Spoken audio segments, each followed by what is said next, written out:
What is up, everybody? It's your boy Bobby from Bobby's Breakdowns coming at you with another video, another movie review.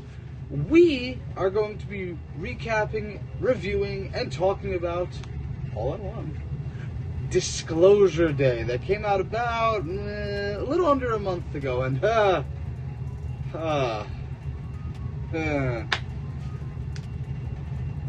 wasn't great, folks. We'll get into it, but there's a crazy story to all this, too, and I'll send pictures to my friend Leo. Well, a picture, but, one of the weirdest experiences I've seen in a movie theater, and the movie wasn't great, but we'll get into that. But with that being said, let's dive right in.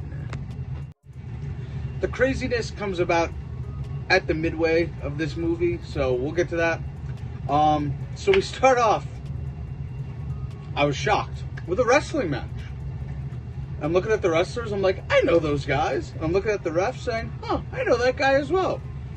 Brian Cage and Lance Archer are having a match. Chavo Guerrero is the referee, and they're just having a match. And I'm like, And if only I would have known that was the most exciting part of the movie. What happened was very crazy, but we see a man get robbed of his backpack at a wrestling match, and he gets threatened. They say, next time you go down, make sure that backpack falls off. We find out it's Dr. Daniel Kellner, and I'm going to keep calling him Kellner throughout the movie because that's his last name, and that's what they call him, pretty much. He's trying to save Jane. We'll get to her. And then we meet Colin Firth's character of Noah. He's like a bigwig, but he tells Kellner, you're not getting away. But Kellner does get away. Kellner calls Hugo, a higher up, who's played by Coleman Domingo. He's getting out there now. He's kind of like a big name. And he tells him, destroy this phone call after this call. And that's what Kellner does. Then we go to like this monster government database where they have eyes everywhere. And they are talking about what's next. It's coming. Jane then takes Kellner to a hideout, to a church, and the nun she knows there is played by Elizabeth Marvel from Manifest. She's the major in Manifest. I knew she looked familiar. Now, Marvel. How have you not casted this woman in MCU yet? Her last name is literally Marvel. Come on, man. Jane wanted to be a nun, but got lost along the way. And then we find out Kellner was in prison for 19 months, and Jane didn't know that. And Kellner was kind of keeping that one close to the vest. Incredible how she didn't know that, but it is what it is. Then we finally see Emily Blunt's character. Took her a while to show up. Margaret, or Mag for short. They call her Mag, so. And her boyfriend, Jackson, who is played by Avenger and famous Nepo baby, Wyatt Russell. We see a bird fly in, and Margaret looks at it, Mag, and then goes a little nuts and starts speaking Russian. And then all of a sudden gets out of that weird state, and Jackson's like, what was that? When did you learn Russian? She's like, Russian? What are you talking about? Mag then goes to work, but she gets pulled over. And this is when you're starting to be like, So the cop gets frustrated with Mag, and then is like, get out of the car. Mag takes one look at the cop and tells him his whole life story. Like, knows about the wife and everything, what's going to fix their relationship, and the cop's like, and Mag just drives off. Now, why the cop didn't go after her, I don't know, but hey. Mag then gets to work, and she knows everything about everybody now. She's telling them she can speak Korean, and everyone's like, huh? And Mag has no idea she's doing this, by the way. She just looks at people in the eyes, and she knows. She doesn't even know she's speaking other languages, by the way. Mag tries to do the weather and just starts acting real weird. Like an alien. Ironic. And faints. Back to Jane and Kellner. A man named Santiago takes care of Kellner and Jane and takes them to safety. And the cops are looking for them, of course, because this is kind of like some Snowden stuff. They're trying to find the people. The FBI are waiting to speak to Mag, but Mag tells the doctor they aren't FBI. She knows.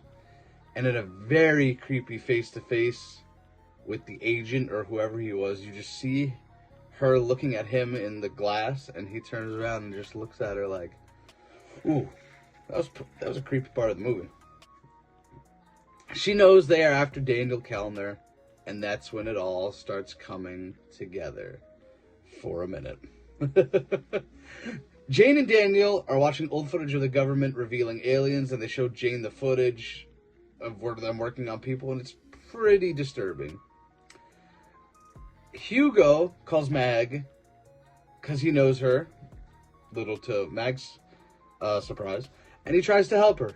Jackson tries to run over the phone, misses it twice. I thought he was kind of in on it at this point, just the way he was missing, but no, it didn't turn out to be. And Mag destroys the phone at the request of Hugo. And this is when it gets a little strange. For the first time ever, I've been going to the movies for, I couldn't even tell you. The power went out. It just shut off on us mid-movie. And we were like, huh? We thought it was part of the movie for a minute. At least I did. And then they came in, they were like, oh, we're experiencing a power outage. It should be up in like 30 minutes. And we're like, dude, come on. But then we went out to the lobby because we weren't just going to sit in there. And then we see like this big black cloud. And we're like, oh. And ironically, we're watching Disclosure Day. So we're like, what is going on? It was just one of the wildest movie experiences I've had. And yeah, we came back in. They didn't even tell us the movie was playing again, so we missed something. I couldn't tell you folks, I'm sorry. If I really cared that much about this movie, I would go back and watch it again, but I just don't because it was terrible. So again, I missed something. We were all with the punches we got, and I think we missed a lot, but it is what it is. I come back into the theater, and Kellner is crashing his car through the house after being chased by the FBI. Jane is being controlled. I had no idea how that happened, but again, it is what it is. They try and kill him, but they can't, of course. And Kellner ends up staying in a hotel, but gets caught, but the device is nowhere to be found. Now, this device must have came in when I was outside of the theater, so we just roll with it. Don't blame me, blame them. They didn't tell us our movie was back on. The only reason I knew was because somebody else said it, and I was like, wait, is our theater back? They were like, yeah. Thanks for telling us, guys. Told us minimum half hour. Noah then meets Mag for the first time, and this is kind of where it's coming together, but not really. And they come face to face finally. We see agents try and stop them, but from their point of view, they see other family members. They're like, oh, wives, kids, whatever. Daniel and Mag go through what's going on, and they figure it out. That same bird looked at Daniel the same way that it looked at Mag, and then all of a sudden it's just been... And that's when they went weird. They are at a train stop, and one of the agents tries to push them onto the train, but does it, but only to the side, so they can, like, maneuver. They jumped on the train, and they successfully make it on the train with Emily Blunt, Mag, jumping from the car to the train. Noah then drops in on Hugo and starts messing with him, but the two workers walk in, and he's like, oh. So he finds them, and it's like, uh-oh, we're in some deep trouble. Mag and Daniel make it to the firehouse. Santiago saved them. They thought they were going to be arrested, but they got stopped, and they were saved. And they finally meet Hugo. And Hugo and Mag knows who everybody is. All the fire department. To the shock of no one. So we see they rebuilded Mag's childhood room. They're trying to get this out of them figured out. Yeah. And she flips out. But they want her to relive that bad time from when she was 10, and then she gets control that way. We see a 10-year-old Mag that night, and the animals are in her room. It's a little trippy. She walks through the snow, but she's not cold. We see a young Mag and Daniel. The aliens had them, but now it seems Mag has control because she tells Hugo, it's nice to finally know you. Noah and his team get in, but they can't see them in the fire station. They can see the device being held, but they can't see any of them. So as long as she keeps hold of the device, they can't see them. And then Mag holds onto the device until she can't no more. But by the time it disintegrates, they're good to go. Mag goes back to the news station, and Noah knows she's going there. All the things Mag told people about them was true. About the news anchor turning the police into the boyfriend, turning the boyfriend into the police, and all that.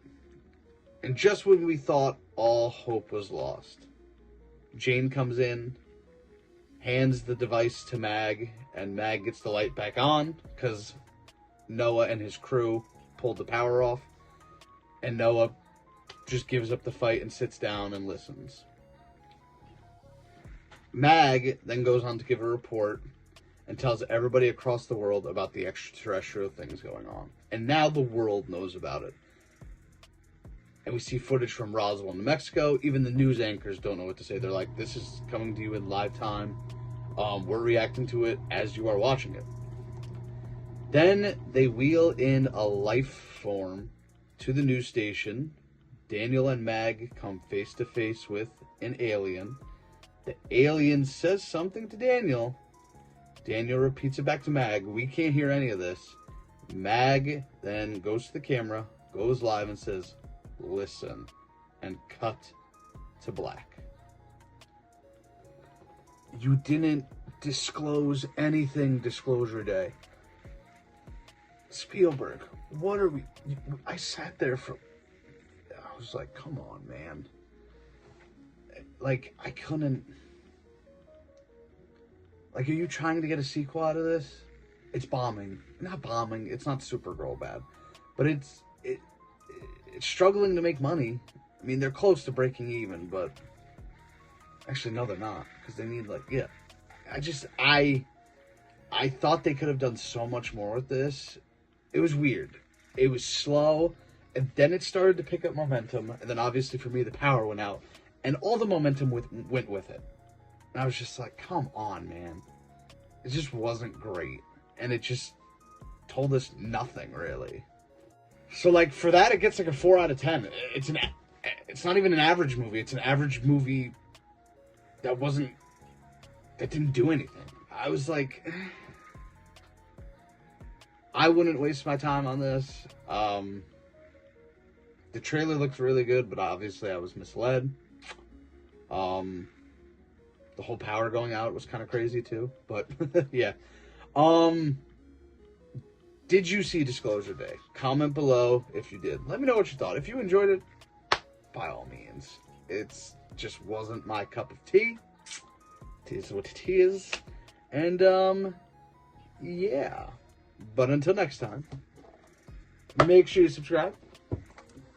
Make sure you hit that like button. Plenty more content coming, folks. The next time I'm at the movies, I'm pretty sure, no, I'm 100% sure now that I'm thinking about it, is The Odyssey.